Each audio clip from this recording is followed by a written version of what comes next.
By the way, the White House is proposing major changes to the Democrats' 2024 presidential nominating schedule, including doing away with the Iowa caucuses altogether.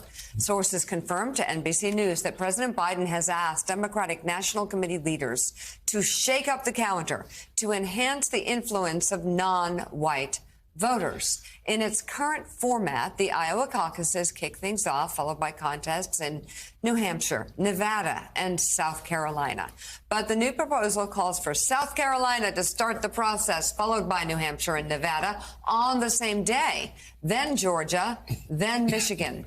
Iowa would see its caucuses replaced with a traditional primary. So, Jim, I remember, and Mike and I were in New Hampshire sitting next to Joe Biden, who had just gotten crushed in Iowa, just gotten crushed in New Hampshire. Everybody declared his candidacy it was over. Wrote an op-ed in the Washington Post. I said, well, let me get this straight. We're letting white, woke voters decide who the nominees. We're not going to even give black voters a say.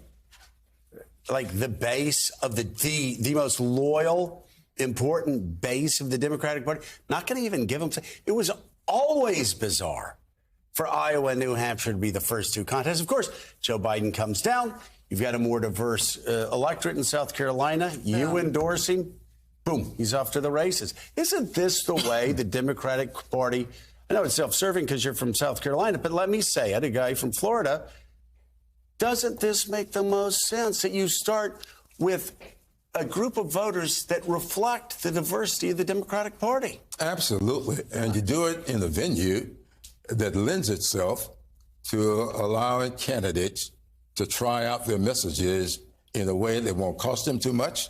You got a relatively cheap labor market. You have a very diversified state, not just as we usually think, black versus white or brown. It is about the PD of South Carolina that you know is agricultural. The Piedmont of South Carolina, manufacturing. The Midlands, with our educational institutions. You can come into that state and look back on the history of it. The person that has won the South Carolina primary has gone on to win, with one exception, the general election. And that's on both sides of the coin. Right. George W. was out of it. When they got to South Carolina. Interesting. He won South Carolina and went on to become president of the United States. So if you look at that state, it is the best laboratory. And I would say to my friends up in New Hampshire, as well as in Iowa, let's do what's best for the party. Let's do what we can to deliver the best candidate. And if we were to do that, I think they would allow President Biden, once again, understanding it so well, this is the way he thinks will serve our party best. Yeah.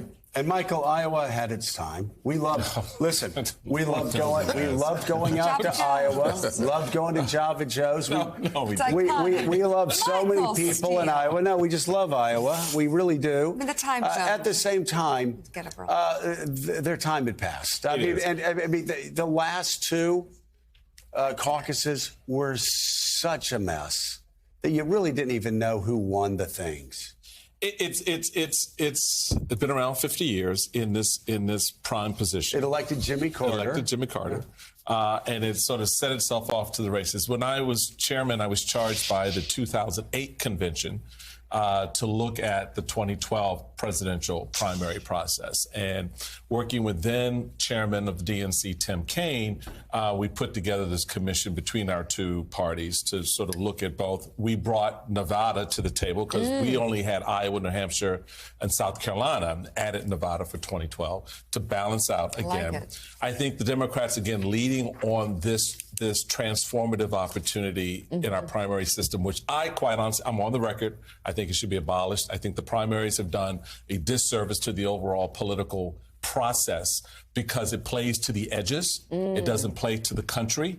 It is very narrowly focused, and it is not fixed in law or constitution, so it can be changed. The second important point, I think, is that it gives one of the things I articulated as national chairman, which I was resoundingly defeated on was to open up this process more, Joe, so that we go to a rotating system. If you don't like South Carolina going first in this cycle, guess what? Your state gets to go first in the next cycle. There have got to be creative ways in which we look to bring more voters to the process, the primary process, instead of having our nominees selected by 20%. Well, let me just say of the this. base. I will speak for the congressman. South Carolina's first. We at this table are dead set against any rotating scheme that would only confuse voters. South Carolina Jim today, Clyburn. South Carolina tomorrow, forever. Absolutely. Let's for the next And cycle. we'll go to Lizard's Thicket. We'll do the show there. Lizard's Thicket. We start every gotta primary make me season that off delicious now at breakfast. Lizard's Thicket. That's exactly right.